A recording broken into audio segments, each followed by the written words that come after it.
feels like an eagle in the open way. Like the gas, release today. There's no tomorrow. We go behind in the place. There's no place for fear or sorrow. Is it true that you want it? Then act like you mean it. With everyone. Well, you need to call a friend and tell them to tune in to Monday Football. Never a dull moment, as you saw that. We always start in a different way. And today we've got an amazing group here. But let me begin by introducing myself. My name is Wahiga Mora. Welcome to another amazing show. It's the 31st of August 2015. And there's no better way to start your week than on Monday Football. Now let me talk a bit about the guys who are here in front of me doing things I cannot even attempt. Even when I was younger, we've got Oscar Litonde and Martin Kibera. During the course of today's show, they will be displaying some of the skills that you've seen only on TV. And you wondered if this is possible. We'll be talking with them in just a bit. Now, over in the distance there in our corner where we have our fan zone, we have the Technical University of Kenya. These are the winners of the SportPesa Super 8 tournament that came to a close yesterday. They've come with the chief coordinator as well of the tournament, and they'll be able to walk us through what it took for them to get to that victory, and of course what we can expect next from them as well. But I want to hear how excited they are. They've got a trophy there. They've come in large numbers. TUK, Mugo vipi? Wapi nduru ya TUK? Can you imagine? We had to practice that. We hope they'll get that right by the end of the show. So we'll be talking to them also later on. But for now, Bernard Dong is smiling sheepishly. I don't know what he's so happy about. Dong, what's going on? How are you? What is funny for me is the manner in which these two gentlemen there on the stage have been doing those stunts. It's very difficult. It just looks like even what he was doing earlier on with his stomach. I can't even fathom trying to do that. I think someone like Raburu will not be able to achieve such a feat. But nonetheless, Raburu has been challenged to try this. He has been challenged to try that out. And of course, Wahiga, this afternoon we also have some three gentlemen. On my extreme left, we have Mr. Teddy and Mr. Marvin. If you notice that Mr. Marvin has a new style this afternoon. Yes. He has lost the Marvin, so perhaps they say Akili Nywele. I don't know, maybe perhaps that will help him to perform on the video segment, because remember, last week these two players, of course, were here and the game ended as a draw. And of course, we also have DJ Crossfade who joins us this afternoon. You do know that when he plays this tune, that means you're about to make some money, some moolah. Of course, that's coming up later in the show, Wahiga Mora. It was a very interesting weekend, Wahiga Mora, and I'm sure for most people are wondering why we have these garments here. Yes, decoration on our wrists. Yes, we come bearing gifts this afternoon. And definitely, of course, what we want you to do is simply just respond to the following question we're asking you. Do you feel that the Kenyan Premier League can be able to manage or sustain an 18-team league? Of course, that's one of the talking points that came out as far as the FKF AGM that happened over the weekend.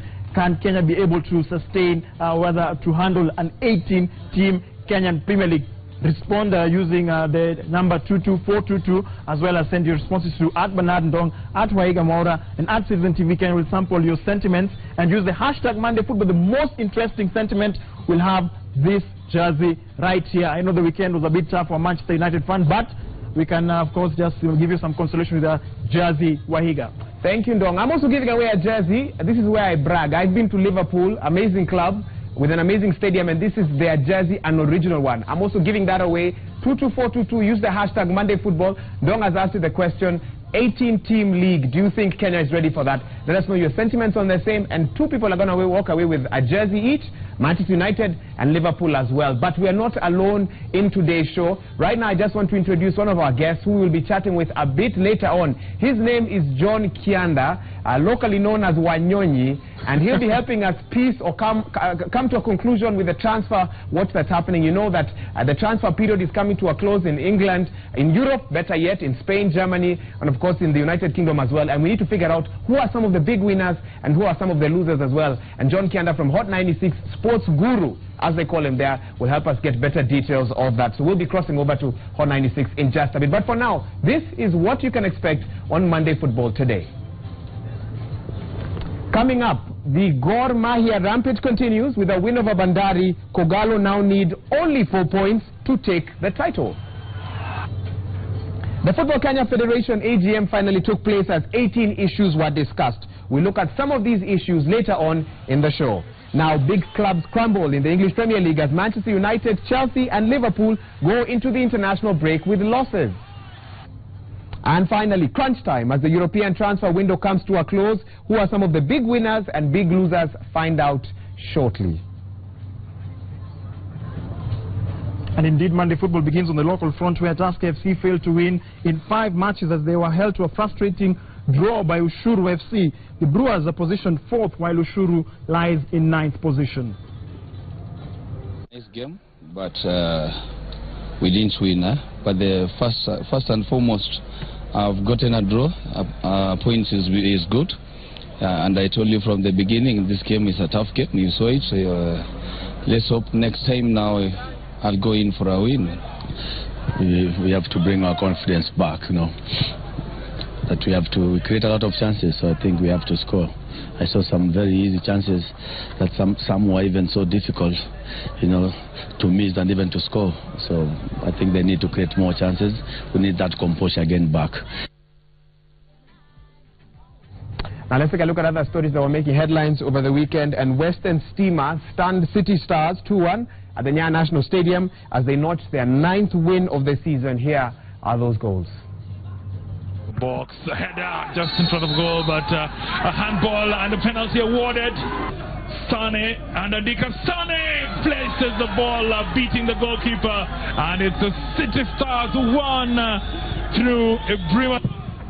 The boss into the box, but spilled by the goalkeeper, and an easy goal.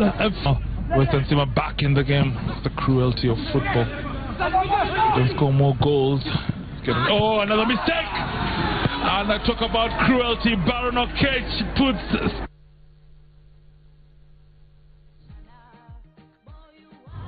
We're talking about a team that featured in our highlights, the mighty Gor Mahia, who edged closer to the Kenyan Premier League title with a solid 2-1 victory over Ushuru in Mombasa. Godfrey Walusimbi struck both goals for Kogalo as Anthony Kimani scored the consolation goal for the coastal side. Who are calling for a handball. The referee might have left it for a ball to hand it to the net. It's celebrated every which way. Went a little bit too low and wasn't getting onto that ball. Ingatua was chasing so long. It's in the net. It's 1-1. Lakwana still manages to bring in a cross. It's in the net. It's Walusimbi. Provider.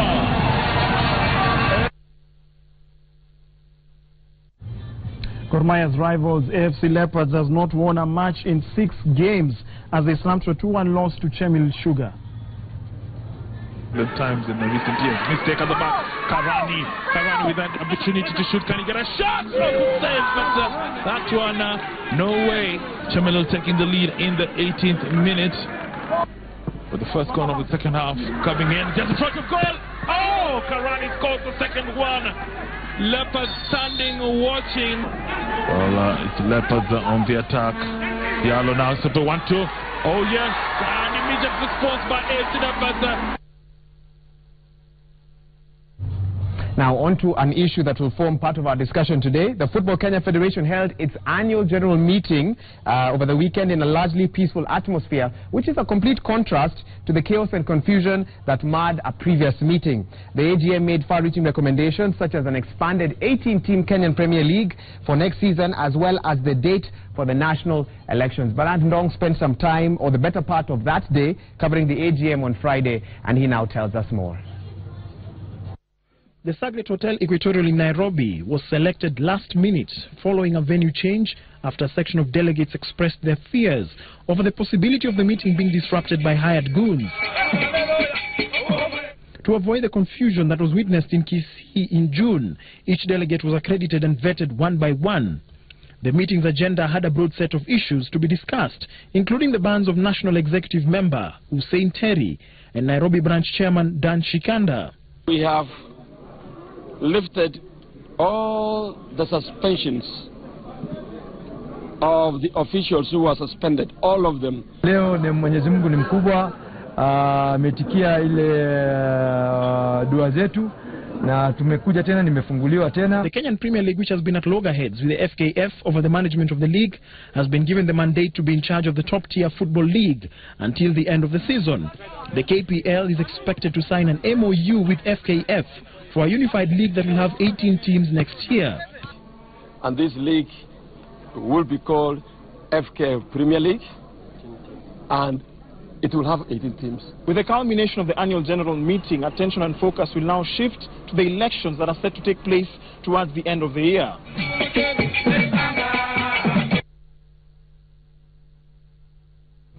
Well, to help us get a better perspective on what happened on Friday and what the ramifications are moving forward, we are now joined on the phone by the Kenyan Premier League CEO, Jack Oguda. We wanted to have him in studio, but he has traveled out of town. Nevertheless, we are talking to him on the phone right now. Bwana Oguda, if you can hear me, how are you this afternoon? I'm good. I'm doing fine. Good. Thank you for, I know you have some busy matters to attend to, but thank you for some of your time just joining in on this discussion. My first question is, what is your general view on the decisions that were made during Friday's AGM? I think the spirit of the AGM was good, though it started at some point, it was about to explode, but happily the president shared it well, and there's a lot of cooperation from the delegates. So this gave us a good indication that people are ready to work together and forge their forward for Kenyan football. Mr. Oguda, just interested in finding out, the biggest talking point was the fact that apparently, according to the FKF, one key thing that was discussed was an expanded league for next season. Was this the case? Is it confirmed that there was supposed to be 18 teams as far as next season is concerned? Was that discussed? I think that matter has already been discussed, and it's under the preserve of FKF, KPL, and FIFA together, because there's a head of delegation who was sent to early this year, and the last meeting was in July. And there are the contentious issues that are being discussed that should be entrenched in the MOU. As we speak, the MOU has not been signed, and from the mood as they're looking is that the new officer that is going to come in should ensure that KPL signs an MOU with the federation, and that should be guide us and give us the way forward. And when we look at the landscape of Kenyan football, we should not just discuss the small issues like the league size. There's so much that needs to be discussed, starting from the national team, women's football, grassroots football, youth football, all of them culminating in a stronger structure for Kenyan football, but not discussing things in a bit. My proposal would be that once the new office is elected, they go in and have a retreat with all the stakeholders and chart a long-term future for Kenyan football. Right, okay, thank you. I think that actually does make a lot of sense. The fear of the Kenyan football stakeholder, however, is that if all these issues are not brought to the table and discussed and resolved before the beginning of the league next season, we might find ourselves at loggerheads as we did before. What guarantee can you give us as the CEO of the KPL that we will not have the sort of interruptions that we saw earlier this year? I think, as I said, in every good organization there has to be consultation with the stakeholders. And we should, as much as possible, try and divide the football family. The football family should be working closely together for the larger benefit of Kenya and all the people who love sport. So for us is that we are ready to keep with all the football stakeholders, chart a long term for Kenyan football, and see how the top league will be able to support grassroots football. All right. Thank you, Bwana CEO. We will definitely be in touch with you even as we get closer and closer to the football elections. And, of course, thank you for your time as well. Banandong, there you have it. Take us over to the next part of the show. And, of course, we heard to the story that, of course, the reason why these gentlemen are behind here, and that is the Super 8 final, of course, the Super 8 final that took place over the weekend. And Technical University of Kenya, they are here, right here, and they were crowned champions of the SportsPesa Super 8 football tournament as they beat Kiambu 4-2 on penalties in the final of the Nyayo National Stadium. TUK, representing the west side area of Nairobi, showed their championship medal, edging Kiambu from the east side. Lucy Dinguri recaps the final.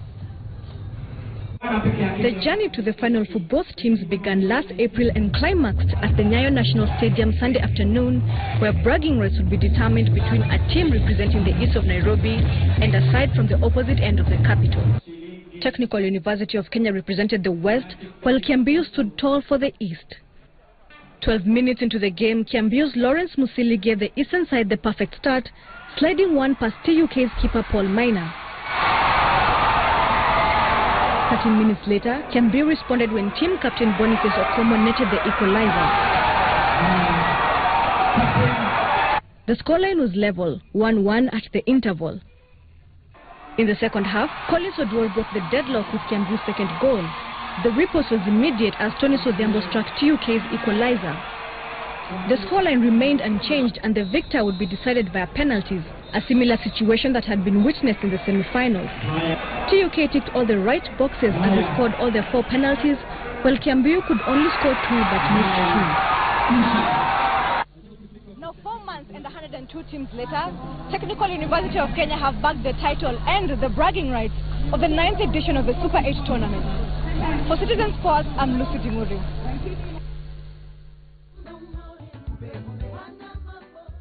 Well, thank you, Lucy Dingori, our Super 8 correspondent of the season. She has been following these teams closely, and she helped us actually bring the team that we are about to introduce in studio just now. Technical University of Kenya, better known as TUK. Karibu. Welcome, welcome. Now you have the microphone, sir, so maybe you can begin by, or maybe better yet, the captain of the team. Who's the captain of the team?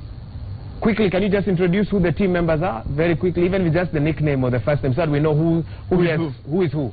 Okay, thank you very much for the opportunity. My name is Boniface Okomo. I'm the team captain of the TUK. Now beside me here is Maina Frederick, the goal captain.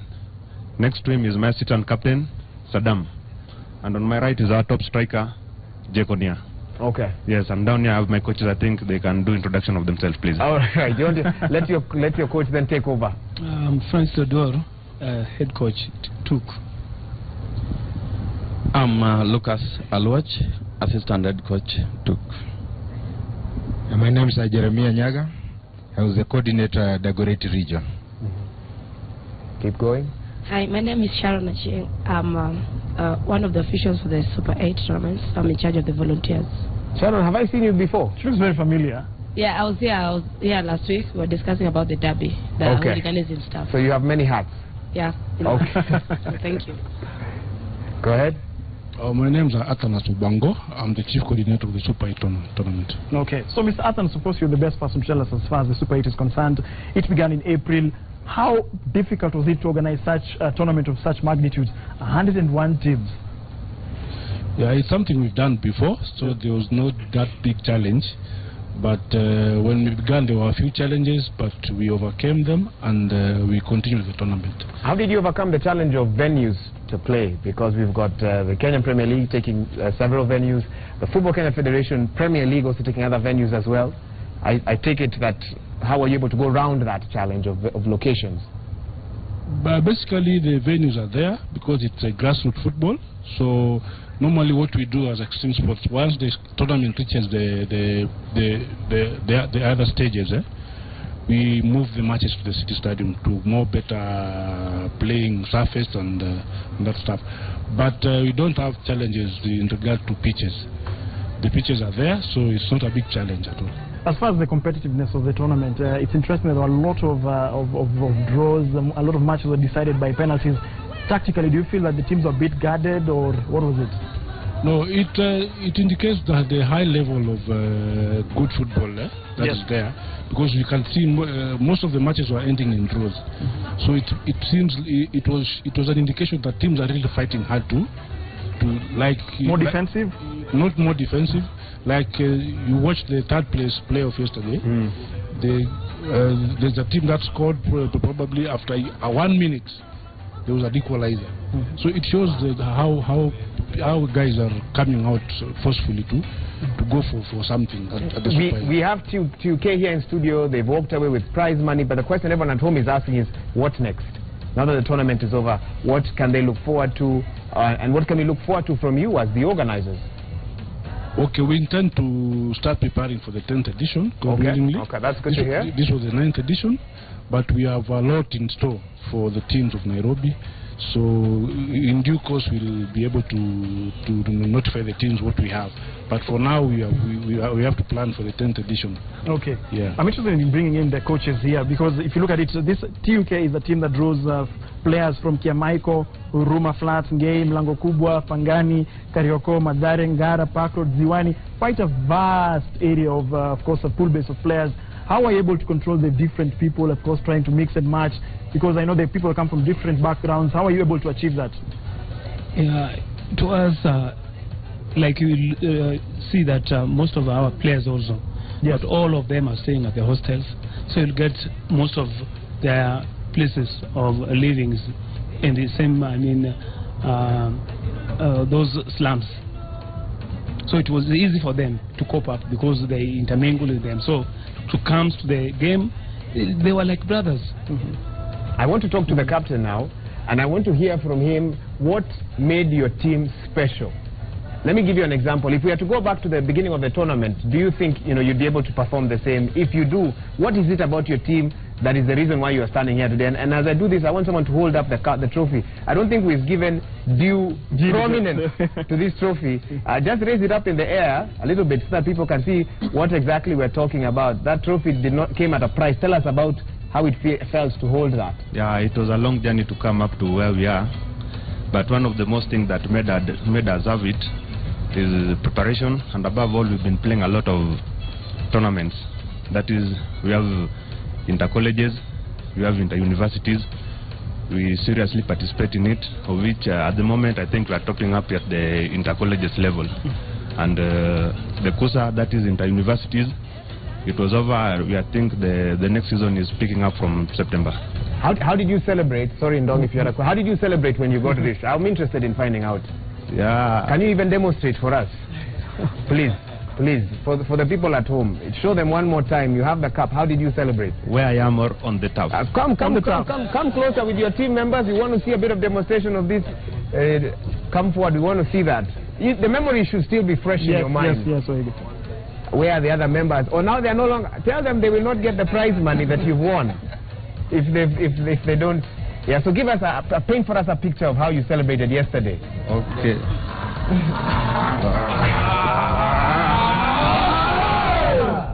Super. Well done. You can actually remain here with me, Captain. At any point, did you feel that you might not make it this far? Yeah. Just put the mic a bit. Yes. Yeah, the final itself was having a lot of pressure, but I think it's one of the hardest games we've played in the tournament.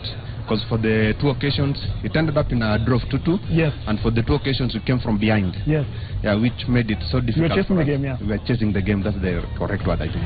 Looking at the background of TUK, I noticed that TUK is drawn, of course, for people from different backgrounds. Some of you students, how do you juggle schoolwork with playing the game? Because almost several matches, because I know you played several matches. How are you able to juggle the two? Your schoolwork and also participating in the Super 8? Yeah, it's need a lot of sacrifice. More so, even we have some good players who are doing the evening classes. Yes. And mostly we train in the evening. Yes. Now with them, we try to make them find at least squeeze their time so that special arrangements with the lecturers. Special arrangement is there, but in a limited occasions. Yeah. Most of them we just try and organize within ourselves on how to do it. Yes. There's a question we'd asked to him and want to pose it to you as well. Why do you think there were so many penalties in this tournament? Amuna strikers like certain teams in the English Premier League. Yeah, maybe just to copy the words from my boss here. Yes. It was so tough. The competition was so high. Like the penalties with us, we went through penalties in 3 occasions in our first match, where we drew 1-1, then won on post-match penalty. I think in semis too, we drew 2-2 and won on post-penalty 4-2, and then in the final we also drew 2-2. So I can't blame the strikers, because you see in those occasions we had goals and unfortunately conceded. Okay. Yeah. Okay. Thank you. We'll allow you to rest, and of course we'll come back to you, and congratulations for your victory. Well done. Thank you. Now, these are not the only guests we have in studio. Earlier on, you saw them as they opened the show. I'm talking about Oscar Litonde, Martin Kibera. They are here in studio with us today, and we want to put a challenge to them. We want to see who is the best at pepettaing. Yes. And maybe if some of our guys here also from TUK want to join in on that, we can as well. And then they might win something at the end of it all. If you think, as the viewer at home, that Oscar is better. Oscar is in the yellow Brazil shirt, and Martin is in blue. They've made it very easy for you to identify them. Who do you think has better skills? Let us know, of course. Use the hashtag MondayFootball, and we might give one of them something to walk away with at the very end of our show.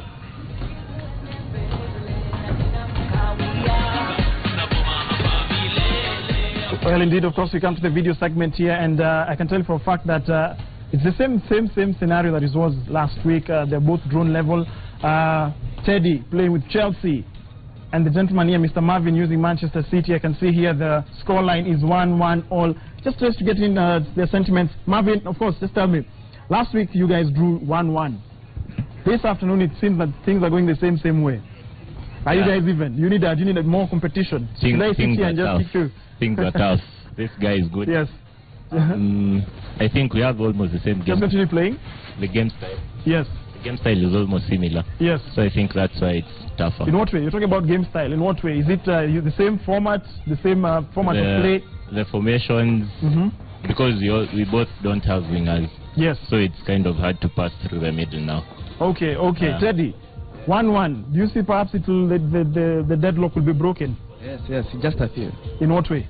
I see a win. It's just been lucky. For him or for you? For me. Okay, so basically for somebody who wants to understand who plays this game, who has this game at home, what makes a good player on the Xbox, on the video game? You have to be composed. Yes. Play your own game. Play the game. What does that mean, play your own game? If you play a passing game, play beautiful ball. Okay. Yeah? Play like Barcelona. Don't go there defending. Just hold the microphone. Don't go there defending. Don't go there defending. Yeah. So perhaps if for example, I'm getting involved in this game for the first time, so do I go to the user manual and just get some tips, some quick tips? No, with time it will come. Yes. Yes. The shortcuts. Just play different type of people. Yes. And then just find your game. Okay. Marvin, of course, if you look at it, I've noticed that you like using the English Premier League sides a lot. Is it that your favorite sides to play, or it doesn't matter? I don't think the teams matter, but the Premier League, it's the most competitive, so that's why I prefer the Premier League. Okay. Yeah. So Wahiga, I think immediately after the show, I think we'll just try and see whether we can gauge ourselves to see who's. Because I know I'm highly advanced, so I'll play for. That's what I can tell you, you're only Shashinda. The only two guys who can beat, okay, not only two, but the two I know. I know I'm one of them, so I don't know the other person is. Hussein Mohammed, yes, very good at that, and Willis Raburu. where they don't have to run, they're actually very good at that. No, but we're getting lots and lots of feedback. Yes. I don't know whether you have any on Twitter. Absolutely. 22422. Thank you all who are texting us. Monday football here. Bernard Okinye and Wahiga, someone talking to Mike who's in China, but we'll send salams. Please, my two boys will kill me. The two are Manchester United diehards. Please, the t-shirt is theirs. Please, Ndong, you had the Man U t-shirt. Yes. So you tell me what you think about that. Let me read another one. Monday football, 18-team league is not only possible, but it is affordable. Now we have 2 leagues and they are going on smoothly. Why not one with 18 and stronger teams to compete? That's Michael Arum from Thome said. Of course, keep sending us those messages. We should be having the tweets coming up on the screen anytime now as well. Ndong, I know let me read a few here, and this is at Miguel Mugushia says, I'm very optimistic with the checks and balances being put in place that the 18-team league is possible. Another one here at Jersey, Liverpool. that's very smart. I see what you did there, Mr. I.S. Nyaata. What is he saying? He says Jersey Liverpool. I think I don't know if he changed his name in the course of the show so you could specifically select him, but nonetheless very innovative. But he says KPL can comfortably accommodate the 18 teams. Mafan tumekuwa wengi. And then we have another one here. He thinks otherwise. This is at Marcus Gave. May Beltis. One says Kenya is not ready because they can't even manage the current number. Interesting sentiments, Wahiga Mora. Of course, the question we're asking is, do you feel that Kenya can be able to handle an 18-team league? Currently, what we have is 16 teams. Can that be able to happen? Of course, just send in your responses. The best response on Twitter, the best response on 22422. We have a jersey for you. We have a Manchester United jersey and a Liverpool jersey for you. Of course, in the world of football, there's something called halftime. That's right. Our halftime, Wahiga Maura. Right, when we come back, we've got quick fire, we've got a Pepeta competition, and we've got so much more lined up as well, including a discussion about who is leaving which club to go where in England. Of course, we might also dance a little bit. I don't know if TUK can dance. They can play football, but can they dance? We find out on the other side of the break. We'll be right back.